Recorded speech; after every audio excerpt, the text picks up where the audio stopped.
Andito kami ngayon sa UEP dahil graduation ni Joanna. As usual, ako yung nagda-drive. Then, dito kami mag-overnight sa may Langtaran Beach. Pero before nun, magla-lunch muna kami dito sa boarding house nila Joanna. And nagpe-prepare na siya para sa graduation niya.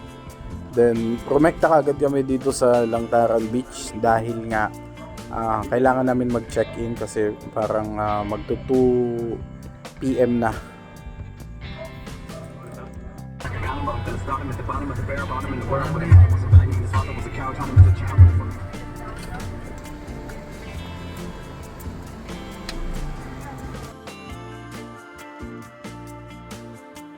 So, since kami yung nauna dito, ako na yung nag-fill out ng form para sa mga details dahil ang dami nilang mga tinatanong dito sa form na to.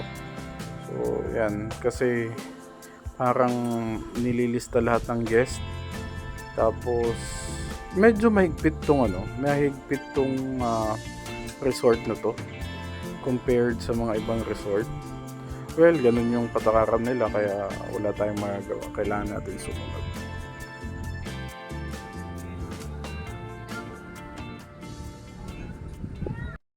Sa mga beach talaga, prefer ko talaga yung mga ganitong design na parang mga native style, itong mga amakan yung ginagawa nilang dingding. Kasi talagang parang nakaka-relax, talagang probinsya, bakasyon na bakasyon talaga. So, ito yung isa sa nagustuhan ko. Tapos yan, tiningnan ko yung kwarto nila para at least may idea kayo. Itong kwartong to, alam ko 1,900 to. Around 1,900. May AC na, may electric fan, may double deck, tapos isang single bed ata itong nasa gilid. Ayan. So yan yung makukuha nyo sa 1,945 ata if my memory serves me right. Yan yung naaalala kong price sa kubong yan. Ang pagsilit sa adlaw, manggatak makaiaw, an akong gaminaw. Pagkagabi naman, pumunta kami dito sa may likod ng Capitol. Parang parang fair market nila. Pero last day na ata nung pumunta kami. May mga sila dito, may iba't ibang klaseng na stall. May nakita akong mga libro na stall, may mga pagkain, may mga kung ano-ano. So dito kami nag-dinner. Ayan. Tapos after mag-dinner, balik na kagad kami dun sa UEP ground kasi ihatid ko yung tita ko dahil kailangan niyang umattend na nung parang ceremony para dun sa graduation ni Joanna kasi hindi pa tapos. Kasi gabi yung gabi yung simula nitong graduation, parang hapon until madaling araw, ganun kadami yung estudyante dito sa UEP na to. Okay, tapos yan, nag-enjoy na lang kami ng gabi. Parang kulitan na lang sa mga bata. Kulba ka man daw. Sige na, baba na. Kaya alis na tayo.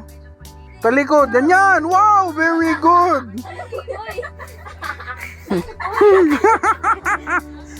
Sumakay ko na natin. Oh, akyat. Ikaw lang. Grabe, bari ka sukuan yung karan pagkaon, be.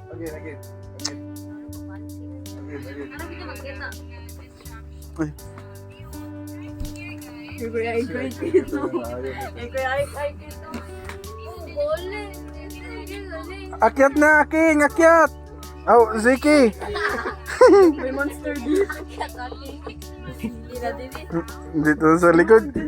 Maupay makakagat ka. Makakagat ka din ng ayam kang kuhan.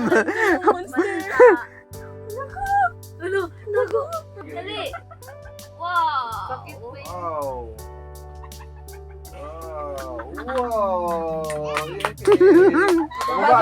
Baba. Uy, Siki, asan ka?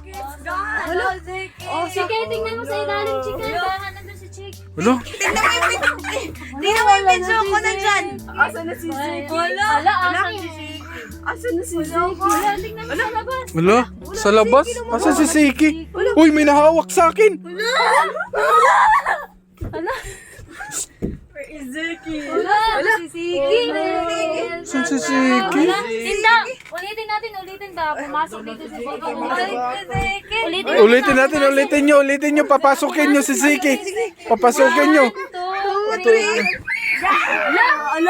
Wala pa din. Wala si Zeki. Saan si Siki? Naririnig mo si Zik? Zeki, where are you? Zik? Zeki. Zik? Wala dito si Siki. Asan na si Zeki? Asan ka? Hindi ka namin nakikita.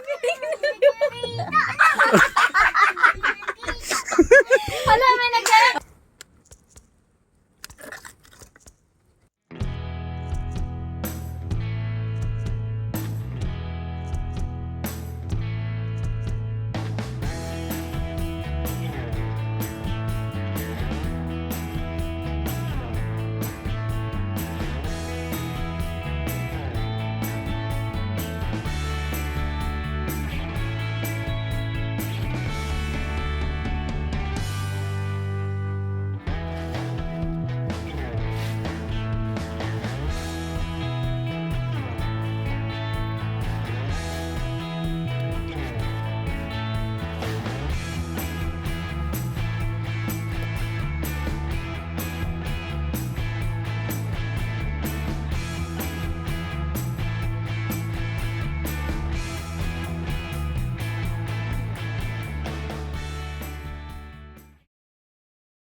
And yun nga, habang nagpipictorial sila, umiyak tong si Bibi Zane. Kaya naging dakilang titon naman tayo and pinapatulog natin tong batang to. Well, nag-enjoy naman talaga akong alagaan tong batang to.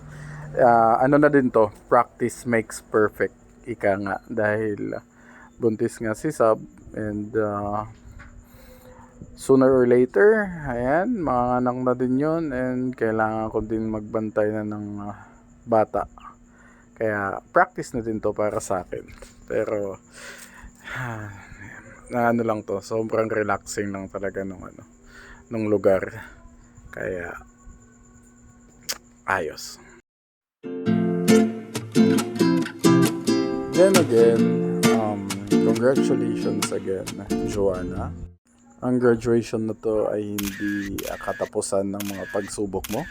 This is just the beginning. And I know God will always look after you dahil mabait kang bata and enjoy mo lang yung hamon ng buhay and madami pang pagsubok na darating. So just be positive lang. Peace out.